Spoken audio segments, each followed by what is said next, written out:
When I was applying for different graduate programs whilst I was at university, I found it quite hard to imagine what life would be like once the job started. I didn't have an idea what were the best parts of the job, what were the most challenging, and what opportunities it would open up for me further down the line. It can be quite hard when you're applying for these graduate jobs whilst at university because most likely you've not had a full-time job before, so there aren't many experiences that you can rely on naturally. In this video, I'm going to go over 10 myths that I've heard about the Big Four and about working at the Big Four, and I'm going to give you my opinion about them, having worked at the Big Four for over 5 years now. If you've got an interview coming up or are thinking about joining the Big Four in the future, this video will provide you insight into what life is like at the firms, and it'll help you determine whether a career at the Big Four is for you or not.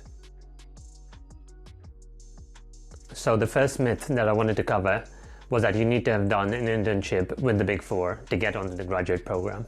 Now, I'd say that this is not true, but it certainly does help a lot if you've done a summer-internship or a year-long placement with the Big Four as part of an industrial placement degree. And the reason for this is when you do an internship, you get the opportunity to prove yourself and your work, and so the team that you join during the internship trusts your ability to deliver. If you do a reasonable job during your time at the internship, you're more than likely to get offered a chance to come back on the graduate program. You may even decide that you want to join a different team to the one that you did your internship with, and the firm may even agree to that, given that they know that you're a highly capable individual with relevant experience. If you don't have an internship with the Big Four, other work experience can also help you land a graduate role with the firms. You might have work experience within accountancy itself with mid-tier firms such as RSM or BDO, or you might have experience from other finance firms such as in wealth management or insurance. These internships will hold you in really good stead when it comes to applying for graduate roles with the Big Four. If you've got experience in fields aside from finance, such as in engineering or in maths, that will certainly help your case. I suppose one point to raise at this stage is a question on how much your degree performance impacts your application in comparison to the work experience that you've gained through internships. Just based on what I've seen at my firm, the work experience that you've gained on your CV holds more weight in your application in comparison to your degree performance. If I wanted to get onto a graduate scheme, and if I was given the choice to choose between getting a first in a particular degree and having no work experience, or getting a 2-1 in that same degree and having relevant work experience, I'd always go for the 2-1 and work experience combination. Another type of experience that will hold you in a positive light is if you've set up your own business in the past. Having problem-solving skills and a proactive attitude, as evidenced by you setting up your own business, is certainly valued by the firms. I know in my department, corporate finance, this experience will be looked at very positively and will help you stand out from the crowd. The second myth is that you get many job opportunities coming at you once you join the Big Four. Once you join the Big Four, other employers perceive you to be a high-caliber candidate, and you've got a badge of quality on your CV, which is valued highly. This label of being a Big Four employee lasts for your whole career, and even 10 to 20 years down the line when you've left the firms, you'll still be referred to as ex-Big Four. One of the main reasons you get opportunities when you join the Big Four is that other employers know that you worked with large, complex clients and you've got experience of completing projects successfully. This is the experience that they want to tap into and bring to their organization. Also, employers know that you're a well-trained individual because the Big Four invest a lot in staff training.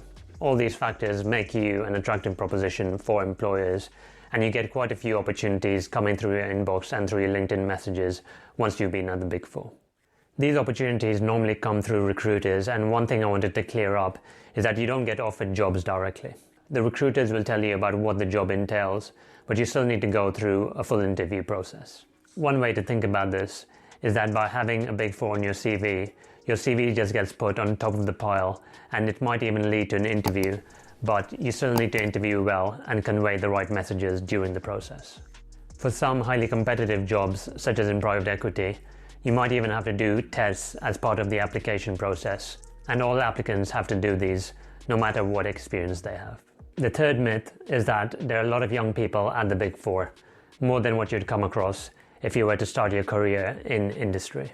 I'd definitely say this was true. The Big Four are one of the largest graduate recruiters in the UK, and this naturally leads to a lot of younger employees. One of the benefits of this, if you're starting on the graduate program, is that you never feel like you're going through the process alone. There are always people around in the same position as you, learning new techniques at work or doing the accountancy exams, so there's always someone to compare notes with or to ask questions if required. Having this support group is incredibly important when you're going through the graduate program, and it's something that I certainly benefited from and made the most of. If you want to hear more about my experience during the graduate scheme, I made a specific video on that topic, and I'll leave a link to it on the end screen so you can watch that one after this one ends.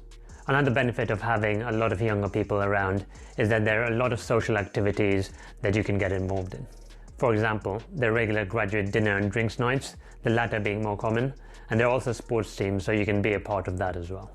I've got friends that join industry jobs directly, and they've commented on the fact that in comparison to the Big Four, there are fewer younger employees around on average. Companies in industry don't take on a large amount of graduates like the Big Four do, so naturally there are fewer younger people around. What this means on a day-to-day basis is that you get less opportunities to ask questions of your peers. You could be the only new graduate that joins a particular team, for example. I suppose the upside to this is that management are solely focused on your development, so you might get specific training and opportunities to grow, which you wouldn't get in an organization with a lot of younger staff around. The next myth that I wanted to cover is that a lot of individuals that start on the graduate program leave after 3 years, so that's after they get their CA qualification. This is true as well, but it really depends on which department you're looking at. In audit, there's definitely a high amount of attrition. A lot of people leave soon after they qualify, generally going into industry jobs related to financial reporting. They've developed their technical accounting skills through the audit job and through the CA qualification, so they can help to construct the financial statements for a company. There's far less attrition in consulting and in tax when it comes to graduates. Some people do leave after the 3-year program is done, but a large proportion do stay on. After the 3 years is done, some auditors also make the internal move into consulting at the same firm. It's quite a popular move, so not all the individuals that want to make it get that opportunity. The attrition in the audit department is nothing new, and that's why the firm takes on such a large amount of graduates in that department, because they know further down the line they'll lose quite a few once they qualify as chartered accountants. To give you an example, in my graduate year, there were a dozen individuals that started in the audit department at the same time as me. After 5 years, there are only 2 people still left working in the audit department. Most have left the firm and are working in different careers within finance. The fifth myth is that working at the Big Four is just a 9-to-5 job. I'd definitely say that this was not true, and I'm sure it's not a surprise. Working at the Big Four, no matter which of the 4 core divisions you work in, is a client-serving role. Clients have high expectations of the firms, and you're responsible for meeting those expectations. Naturally, this leads to some tight deadlines, which then results in some late nights in the office trying to meet those deadlines. It's quite challenging to give average working times for employees because it really depends on whether you're going through a busy period, for example, busy season for auditors, or you're going through a busy project. Just to give some guidance, during busy season, you should be expecting to work at least 12 hours a day. One thing to note here is that if you're not going through a busy period, you're more likely to have a normal 9-to-5 or 9-to-6 working day if you're more junior at the firms. As you get more senior, you get given more responsibilities as part of your job. For example, the main one, especially in consulting and transactions, is origination, so that's winning new work for your firm to do. Origination is quite a time-consuming exercise, and you're expected to do this on top of your existing engagements. You only need to worry about this after you get to manager position though. Before this, you don't really have any expectations or objectives related to origination. So during less busy periods, you can have a more manageable work schedule. After saying all this, you have to keep in mind that for most of the employees at the Big Four, their jobs are a really important part of their lives. So this allows them to make the sacrifice of working some evenings and working some weekends to get ahead at work. At the end of the day, this is a decision that you need to make about how much time you want to commit to work on a day-to-day basis. But there's no doubt in my mind that if you want to succeed at the Big Four, you have to treat it more than just a 9-to-5 job. The next myth is that you can't study for your CA exams and work at the same time. This isn't true, and you can definitely balance both of these activities. I'm not saying it's easy, but it is possible even if you haven't studied accounting at university. When you first start on the graduate program, you'll have accountancy classes for the entire day away from the office. This gives you time to focus on your studies and you won't be distracted by work. Eventually, you'll finish your classes and start working in the office, during this period, you'll need to revise in the evenings after work. This is the most challenging part, no doubt. After a long day of work, you need to have the discipline to open your books again and to revise for a few more hours. It can get really tough if you're sourced on busy projects because there just aren't enough hours in the day to get that revision in. To avoid this happening and for it to be detrimental to you passing your exams, you need to let your managers know that you need some evenings off from work to revise for your exams. You also need to inform your resourcing leads so that they can find cover for you on the project. In general, people are very sympathetic to your position because either they've gone through it before or they've seen people in their teams go through it, so they will provide as much support as they possibly can. To ensure that you pass your exams whilst working quite a demanding job, you need to sacrifice personal time, such as evenings and weekends, to revise. Everyone that has passed the exams at the Big Four has sacrificed a lot of personal time to get that qualification.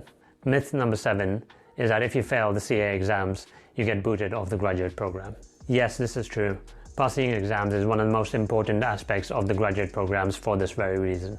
In terms of the program, when I was doing the exams, the rules were, if you failed one exam and got below 40%, you were automatically kicked off the program. If you failed 2 or more exams and got between 40 and 45% in all of them, you'd also be shown the exit.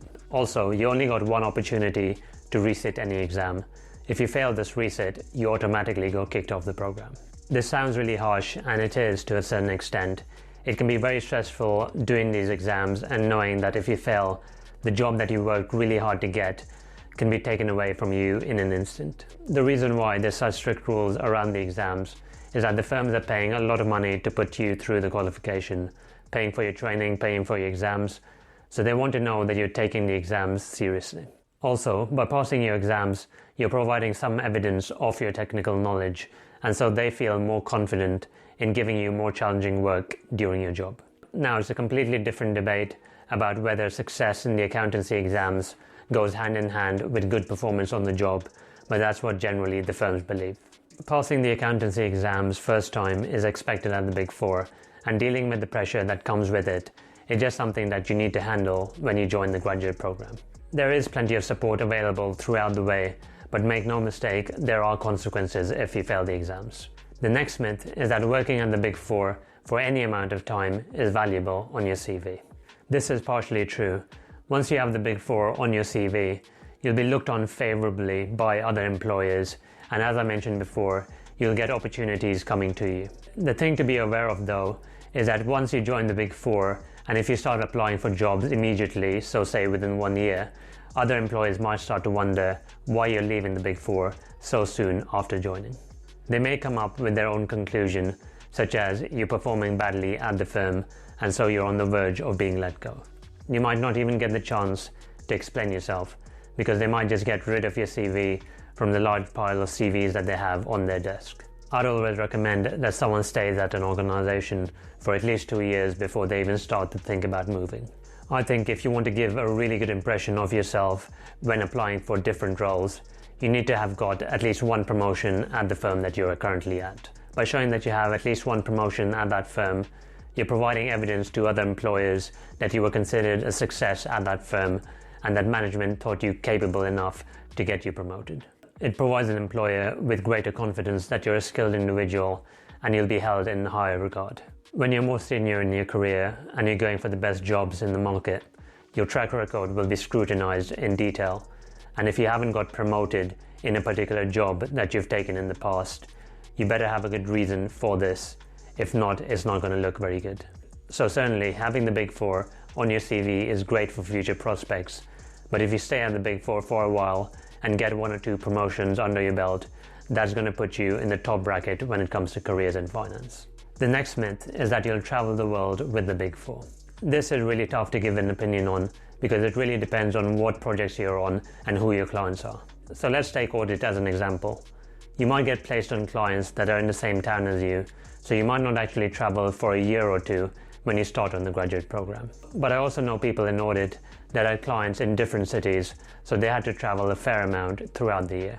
Some even had clients that had subsidiaries outside the country, so they also had to travel internationally for work. So it really depends on which clients you get placed on in audit. Looking at the consultancy division, I know they travel a fair amount for work.